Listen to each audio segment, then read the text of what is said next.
The topic for today's lecture is DBMS languages. So these are the languages that we use or the user uses to interact with the DBMS, because DBMS is not going to understand the language of the end user and the naive user directly. So DBMS only understand the language of queries. So we have to write the commands or queries to perform any particular action, and these languages are categorized according the purpose for which we are using the queries. On the basis of these purposes, we are categorizing the DBMS language into these four categories. So starting with the lecture. So DBMS languages are categorized into four categories. As first is data definition language or DDL. Next we have data manipulation language or DML, and next we have data control language or DCL, and fourth we have transactional control language or TCL. These are the four categories of DBMS languages that we are going to cover, or the what are the commands under these particular categories will be covered in this lecture. So first we have data definition language or DDL. This language is basically used by the database administrator or the database designers, we can say that, to specify the conceptual schema of a database. If we are having a small organization and designer is also playing the role of application programmer, then application programmer or programmers are also going to use the data definition language for describing the conceptual schema of the database. And the commands under this language are create, create table, create view, alter table, alter view, drop table, truncate table, renaming of table. And we have covered all these commands in the practical sessions of the DBMS practical series. So these are the commands, those who are dealing with the structure or the schema of the table. Means we are creating the table, we are defining the number of attributes and the name of the attributes. Using these commands, we can modify the data type and the size of the attribute. Using the alter table command, we can delete a table, we can delete all the table using the truncate table command, and we can also rename the table using the rename table command. So these are the command, those who are not dealing with the records or the entries or the rows of the table. And these commands are only dealing with the structure or the schema of the database. In many DBMS, the DDL is also used to define the internal and external views. So we can also define the external user's view using the DDL command if it is the requirement of the organization or the application. In some DBMS separate the storage definition language and the view definition language are used to define the internal and external schema. So view definition language, or we can say that external view that we need to provide to the external users, can be defined using the view definition language.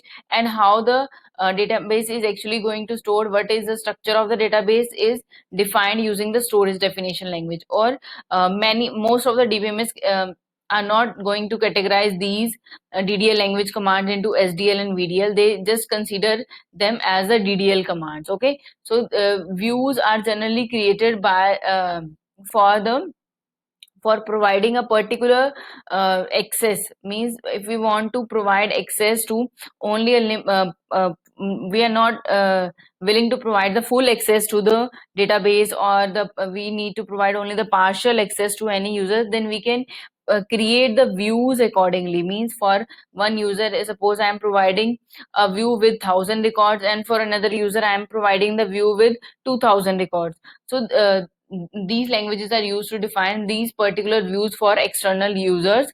And so we can also the commands will be same under these two categories also. Next we have data manipulation language. Now data manipulation language is the actual query language that we use to manipulate, update, insert and delete the records from the database. So after defining the conceptual schema using the DDL language commands, DML is used to keep the database updated and to enter the records in the database. So definition is language for, this is the language for accessing and manipulating the data organized by the appropriate data model. Means we are defining some appropriate structure, appropriate model using the DDL language command, and the accessing and the manipulating of data for this format is defined using the DML. So it covers the queries like update, delete, insert, etc. Used to specify the database retrieval, or we can say that it is helping for the database retrievals and updates. This is also known as the query language, and the commands under this category are, or this language are, insert, delete, update, and select.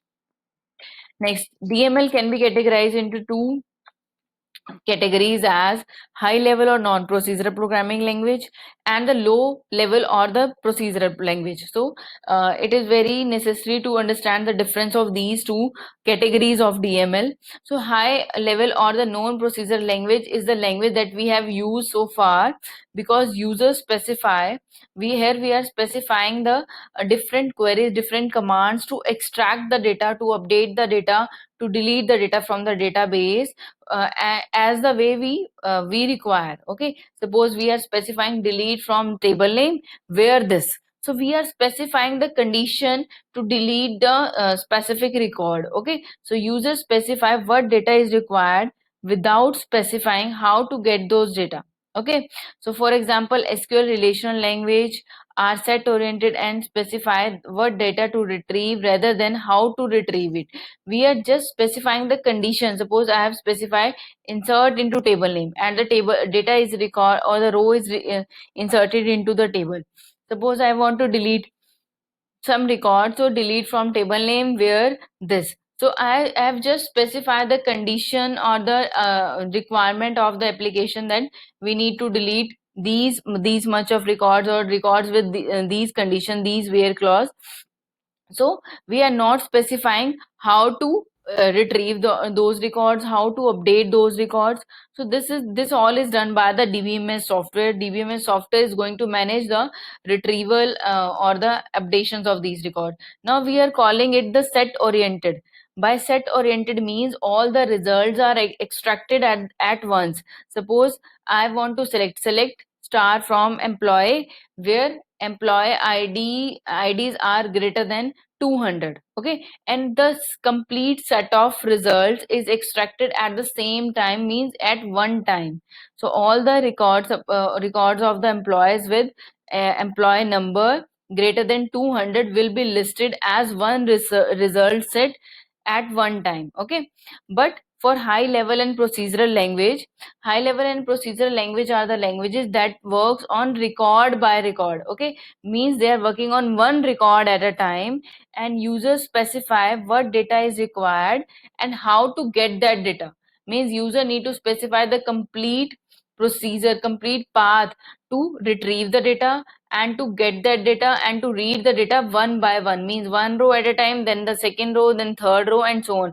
So here, as a result, we are not getting the complete set at once, at one time. We are getting one record at a time in case of low level or procedural language, and after processing that record, we are getting next record, for after that we are getting third record. But in case of high level non procedural language, we just specify the condition and our requirement, and the complete result set is extracted at once.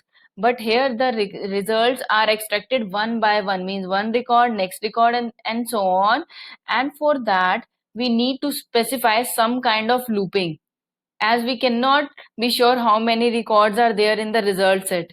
Suppose I want to extract the name of the employees, all the records of the employee where the employee number is greater than 200. So in case of high level, we are getting the complete set at a time. But in case of procedural language, as we are not sure the length of sure about the length of the or number of records in the result set, then we need to specify some kind of looping. So here we can say that it requires looping to retrieve the multiple records along with a positioning pointer. Means we need to keep track of the records what we are accessing right now, and we need to update the pointer to read the next record, and after processing the next record, we need to update the pointer to read the third record, and so on. So in case of procedural language, we are reading record by record and updating the pointer to read the every next record. And for for this we are using looping. So looping is used to read each and every record as a from the result set. So here for high level language we are directly specifying the queries like insert, where, update, delete, etc. with where clause, with set operators, etc. But in case of procedural language we use the looping and the programs. So this is the language that we basically used while developing the application program. Means these low level procedural language is used to retrieve the records in when we are requiring the records in the application program, when we need to access the record through an application program. So here first statement is to uh, just to establish the connection. Then here the result set rs, result set is defined with the name rs, where the set is uh,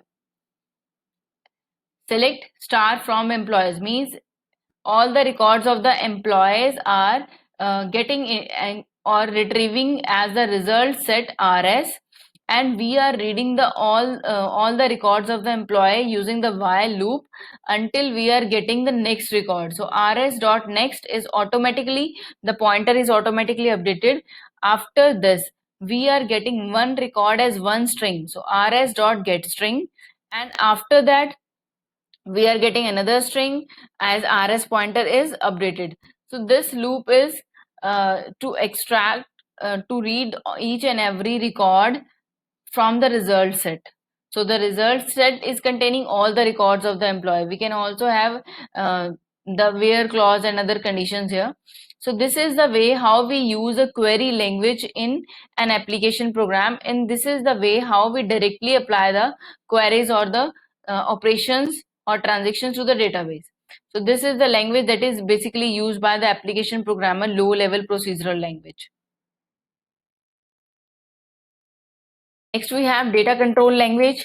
So DCL is used to create roles, permission and referential integrity, as well as it is used to control access to the database by securing it. So DCL is basically used where we are having multiple users and we need to assign specific permissions to specific user. Then we will use the command grant, and if we want to retrieve any permission from the user, from an existing user, then we will be using the revoke command.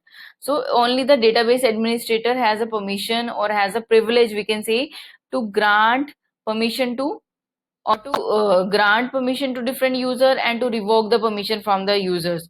So only the database administrator, means we need to log in with the database administrator to create various users and to grant the permission, to revoke the permissions. And these users are created to just to define different workspace for different users. Means different users can log in with their login credential to the database and can work in their workspace. They are not connecting or interfering with others workspace, other tables, other databases. So this is the main purpose or main motive of using these commands or data control language commands. And last language we have transaction control language. This is most commonly used for the transactional control, or we can say that to maintain the consistency and concurrency of the database, we need to use the transactional control language. So it is used to manage the different transactions occurring within a database.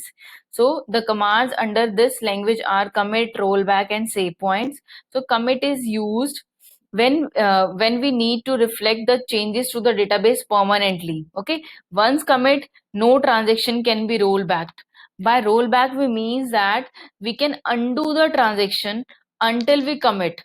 Okay, for example, we need to transfer some amount from bank users A account to users B account. Okay, so it include number of operations. For example, first operation is to retrieve the amount or withdraw the amount from user A account, and second operation is to deposit the amount to the user B account. Okay, and update the balance of user A as well as of user 2. But during this operation, during this transfer operation, only the first operation is performed successfully, but second was failed. Suppose the amount is withdrawn from user's A account but not deposited to the user's B account, then in that case, this transaction will leave the database in inconsistent state. So we are requiring to roll back the complete transaction. By rollback means we need to undo the first operation as well, means the withdrawal of from the account of user A must be rolled back, must be undo. Okay, and say points are like the labels for the go to statement. We just create the save point to define different transactions checkpoints. Means if we are starting with the transaction, we just can set the save point before starting the or before executing the transaction. If there is any problem, if we encounter any problem or the transaction is failed, then we can roll back up to the save point that we set before executing the transaction, before starting the transaction.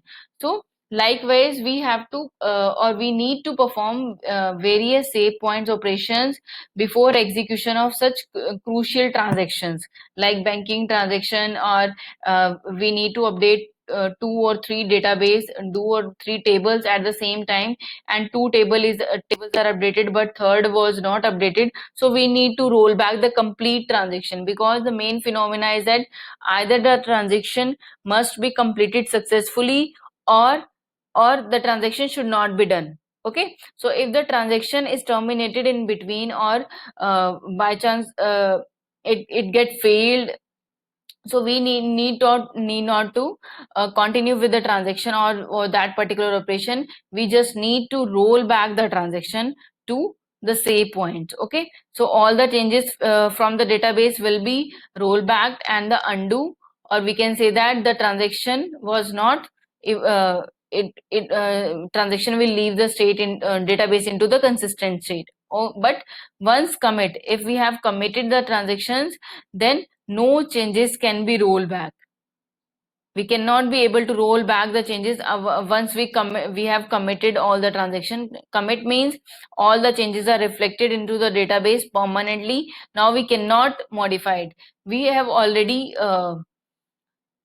define the practicals for these data control language, data transactional control language, grant, revoke, etc. in the DBMS practical series. So you can practice these commands and check their actual purpose of usage through the practicals in the practical lecture series.